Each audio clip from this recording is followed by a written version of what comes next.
Iya, dari informasi tadi pemirsa kita kembali melihat mengenai tahapan pemilu 2024 untuk pemilihan presiden, wakil presiden maupun pemilihan legislatif pemirsa ya. Kita lihat bahwa memang tahapan sudah dimulai sejak 14 Juni 2022.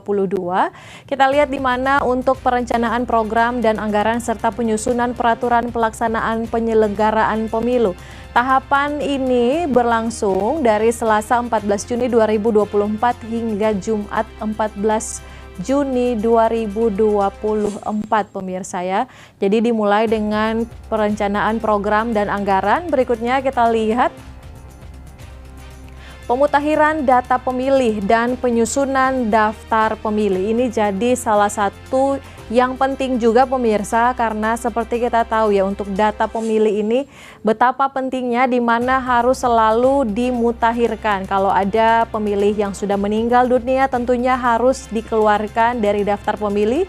Sementara untuk warga negara Indonesia yang sudah memiliki hak pilih atau yang berusia 17 tahun harus segera dimasukkan ke daftar pemilih agar dia punya hak untuk menyalurkan hak suaranya. Nah, untuk pemutakhiran data pemilih ini juga berlangsung secara bertahap pemirsa, sudah akan dimulai dari 14 Oktober 2022 dan berlangsung terus hingga 21 Juni 2023 pemirsa. Hal ini juga sering jadi kontroversi begitu pemirsa, karena jika ada warga yang terlewatkan tidak terdaftar tentunya dia tidak bisa menyalurkan hak pilihnya. Sebaliknya jadi kontroversi juga jika seandainya ditemui sudah meninggal pemirsa tapi masih punya hak untuk memilih. Kita lihat selanjutnya. Pendaftaran dan verifikasi peserta pemilu. Nah, ini berlangsung dari 29 Juli 2022 hari Jumat hingga hari Selasa 13 Desember 2022 pemirsa. Berikutnya kita lihat ya.